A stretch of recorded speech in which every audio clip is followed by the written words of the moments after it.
হাবিব জামাতে মিজান ভাইকে তার মূল্যবান আলোচনা পেশ করার জন্য আমি সবিনয় অনুরোধ জানাচ্ছি।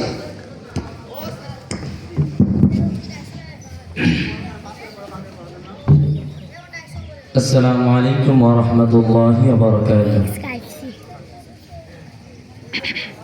الحمد لله نستعينه ونستغفره ونؤمن به ونتوكل عليه ونعوذ بالله من شرور أنفسنا ومن سيئات أعمالنا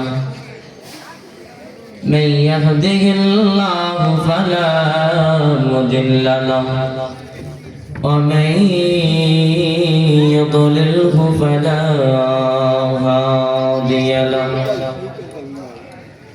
ونشهد أن لا إله إلا الله وحده لا شريك له ونشهد أن سيدنا ومولانا وحبيب قلوب ربنا ومولانا محمدا عبده ورسوله أرسله بالحق بشيرا ونذيرا وداعيا إلى الله بإذنه وسراجا منيرا. أما بعد فقد قال الله تعالى في قرآن المجيد أعوذ بالله من الشيطان الرجيم بسم الله الرحمن الرحيم. يا أيها الذين آمنوا استعينوا بالصبر والصلاة إن الله مع الصابرين.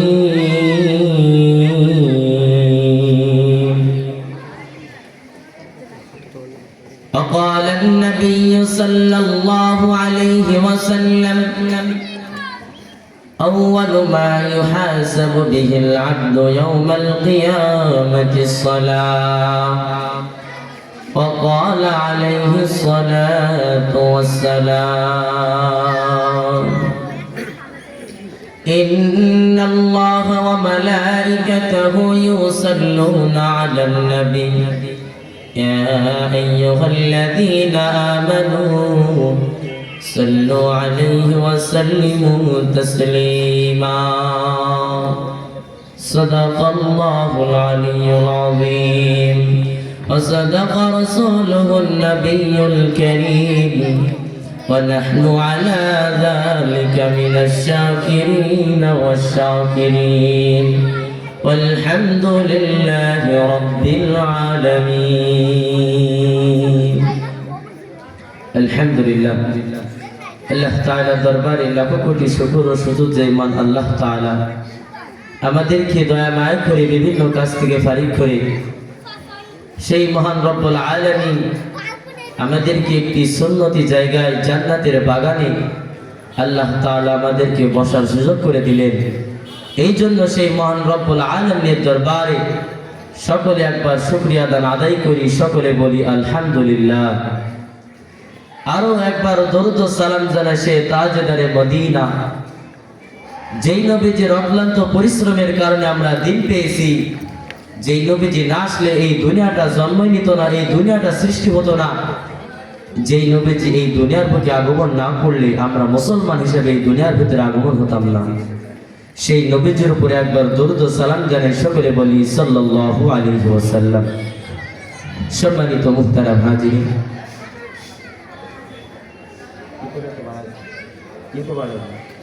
সম্মানিত মুহতারাম হাজির, আমি কুরআনুল কারীম থেকে একটি আয়াত তেলাওয়াত করেছি, সূরাতুল বাকারার 2 নম্বর পারা 2 নম্বর পৃষ্ঠা 154 নম্বর আয়াত। যে আয়াতের ভিতরে আল্লাহ তাআলা বলতেছেন, বিসমিল্লাহির রহমানির রহিম, ইয়া আইয়ুহাল্লাযীনা আমানু ইসতাঈনু বিস-সাবরি ওয়াস-সালাহ ইন্নাল্লাহা মা'আস-সাবিরিন।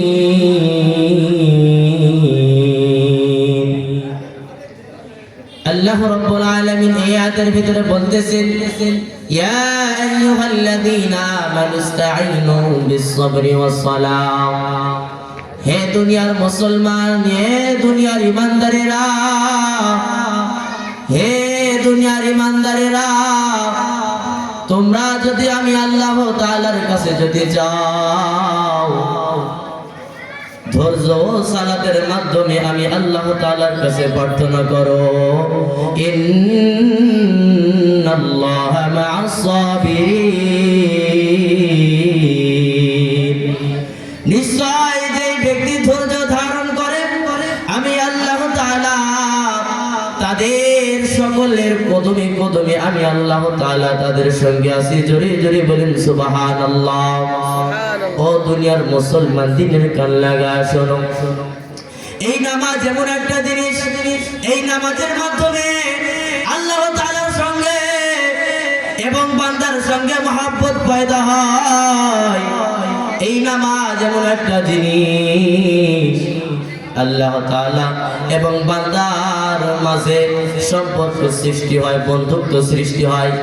ও দুনিয়ার মুসলমান, আমরা কত ইবাদত করি, আমরা দুনিয়ার বুকে কত ইবাদত করি, একবারও কি আমাদের নিশ্চয়তা আছে যে আল্লাহ তাআলা আমাদের সাথে সম্পর্ক হয়েছে কিনা? কিন্তু এই নামাজের ইবাদত এত ফজিলতপূর্ণ, এত মর্যাদাপূর্ণ, যেই ব্যক্তি এই নামাজ খুশুর সাথে আদায় করবে, আল্লাহ তাআলা তার প্রিয় বান্দা হয়ে যাবে। আল্লাহ তাআলা সেই বান্দাকে ভালোবাসবে। জোরে জোরে বলেন সুবহানাল্লাহ। ও দুনিয়ার মুসলমান, এই নামাজ আল্লাহ রাব্বুল আলামিন কুরআনুল কারীমের ভিতরে বললেন, ইন্নাস সালাতা তানহা আনিল ফাহশাই ওয়াল মুনকার, নিশ্চয় এই নামাজ এমন একটা জিনিস যে সকল বান্দাদেরকে বিভিন্ন পয়সা খাস থেকে হেফাজত করে।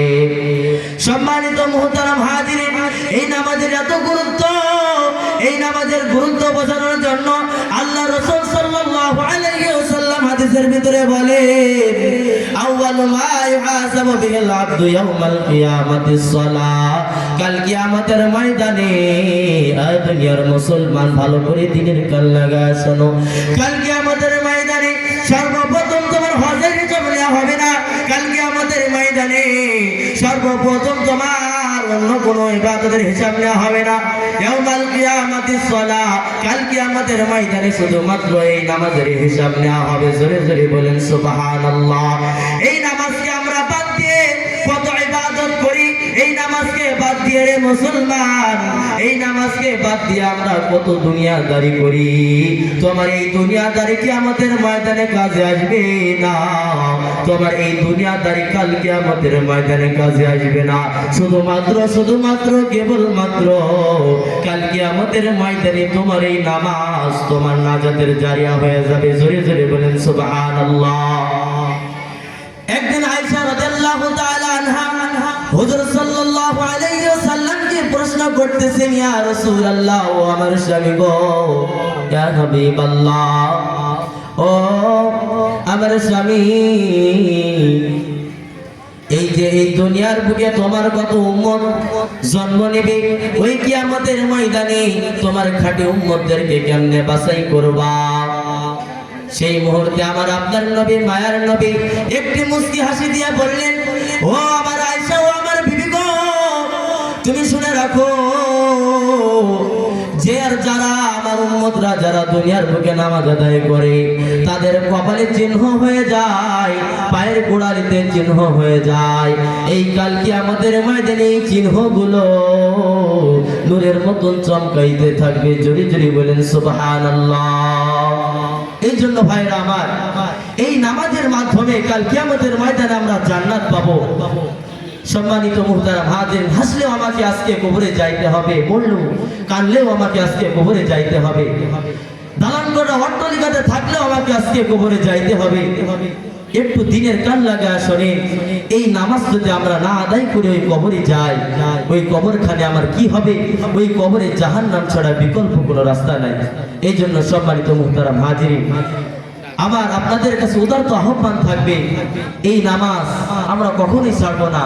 ও বাবাজিরা, আমি আপনাদের হাতেও ধরি, পায়েও ধরি, এই নামাজ কখনো জানে আপনারা বরখেলাপ করবেন না, অবহেলা করবেন না। সম্মানিত মুহতারাম হাজিরিন, আল্লাহ তাআলা আমাদের সকলকে উক্ত কথার উপরে আমল করে সহি শুদ্ধভাবে নামাজ আদায় করার তৌফিক দান করুন। আমিন। ওয়া আখির দাওয়ানা আলহামদুলিল্লাহি রাব্বিল আলামিন। আসসালামু আলাইকুম ওয়া রাহমাতুল্লাহি ওয়া বারাকাতুহু।